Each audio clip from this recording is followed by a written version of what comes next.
ದಿವಂಗತ ಪಾರ್ವತಮ್ಮ ರಾಜ್ಕುಮಾರ್ ಅವರ ತಮ್ಮನ ಮಗ ಸೂರಜ್ಗೆ ಅಪಘಾತ ಆಗಿದೆ. ಅಪಘಾತದಲ್ಲಿ ತಮ್ಮ ಬಲಗಾಲನ್ನ ಕಳ್ಕೊಂಡಿದ್ದಾರೆ ಯುವ ನಟ. ಮೈಸೂರಿನ ನಂಜನಗೂಡು ರಸ್ತೆಯಲ್ಲಿ ಈ ಅಪಘಾತ ಸಂಭವಿಸಿದೆ. ಬೈಕ್ನಲ್ಲಿ ಮೈಸೂರಿನಿಂದ ಊಟಿಗೆ ತೆರಳುತ್ತಾ ಇದ್ದಂತಹ ಸಂದರ್ಭದಲ್ಲಿ ಇಂಥದ್ದೊಂದು ಆಕ್ಸಿಡೆಂಟ್ ಸಂಭವಿಸಿಬಿಟ್ಟಿದೆ. ಯುವ ನಟ ಸೂರಜ್ ಬಲಗಾಲಿನ ಮೇಲೆಯೇ ಟಿಪ್ಪರ್ ಹರಿದಿದೆ. ಮೈಸೂರಿನ ಖಾಸಗಿ ಆಸ್ಪತ್ರೆಯಲ್ಲಿ ಸದ್ಯ ಸೂರಜ್ಗೆ ಚಿಕಿತ್ಸೆಯನ್ನ ನೀಡಲಾಗ್ತಾ ಇದೆ. ಸೂರಜ್ರನ್ನ ನೋಡೋಕೆ ಬಂದಿದ್ದಾರೆ ನಟ ಶಿವರಾಜ್ ಕುಮಾರ್.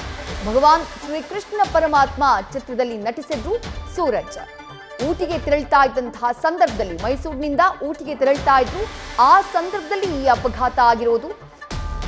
ಬಲಗಾಲಿನ ಮೇಲೆಯೇ ಟಿಪ್ಪರ್ ಹರಿದಂತಹ ಪರಿಣಾಮ ತಮ್ಮ ಬಲಗಾಲನ್ನ ಕಳ್ಕೊಂಡಿದ್ದಾರೆ ಎನ್ನುವಂತಹ ಆಘಾತಕಾರಿ ಮಾಹಿತಿ ಲಭ್ಯವಾಗ್ತಾ ಇದೆ. ಮತ್ತಷ್ಟು ಡೀಟೇಲ್ಸ್ ನಮ್ಮ ಪ್ರತಿನಿಧಿ ಶ್ರೀಧರ್ ನೀಡ್ತಾ ಹೋಗ್ತಾರೆ. ಶ್ರೀಧರ್, ಹೇಗಾಯ್ತು ಈ ಅಪಘಾತ? ಸದ್ಯ ಸೂರಜ್ ಅವರ ಕಂಡೀಷನ್ ಹೇಗಿದೆ?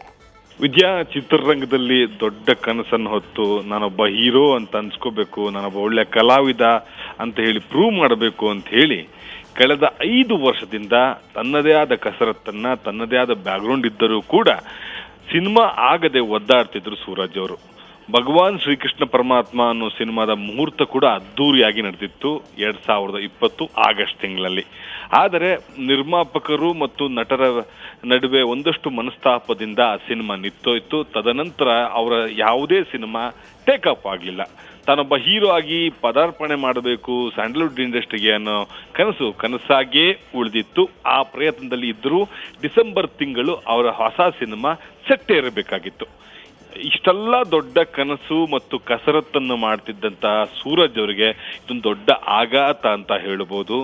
ಬುಲೆಟ್ ಅಲ್ಲದೆ ಇದ್ದರೆ, ಬುಲೆಟ್ ಗಾಡಿ ಏನು ರಾಯಲ್ ಎನ್ಫೀಲ್ಡ್ ಗಾಡಿ ಅಲ್ಲದೆ ಹೋಗಿದ್ದರೆ, ಬೇರೆ ಸಣ್ಣ ಪುಟ್ಟ ಗಾಡಿ ಆಗಿದ್ರೆ ನಿಜಕ್ಕೂ ದೊಡ್ಡದೊಂದು ದುರ್ಘಟನೆಗೆ ಈ ಘಟನೆ ಸಾಕ್ಷಿ ಆಗ್ತಿತ್ತು ಅಂತ ಹೇಳಬಹುದು. ವಿದ್ಯಾ, ಬಲಗಾಲನ್ನ ಸಂಪೂರ್ಣವಾಗಿ ಕಳೆದುಕೊಂಡಿದ್ದಾರೆ ಮತ್ತು ಅವರನ್ನ ನೋಡಿಕೊಂಡು ಬಂದಂತ ಸ್ನೇಹಿತರು ನಮಗೆ ಕೊಟ್ಟ ಮಾಹಿತಿ ಪ್ರಕಾರ ಕಾಲನ್ನೇ ತೆಗೆಯಬೇಕು, ಬಲಗಾಲನ್ನೇ ತೆಗೆಯಬೇಕು ಅನ್ನೋ ಒಂದು ಮಾಹಿತಿಯನ್ನ ಡಾಕ್ಟರ್ ನೀಡಿದ್ದಾರೆ.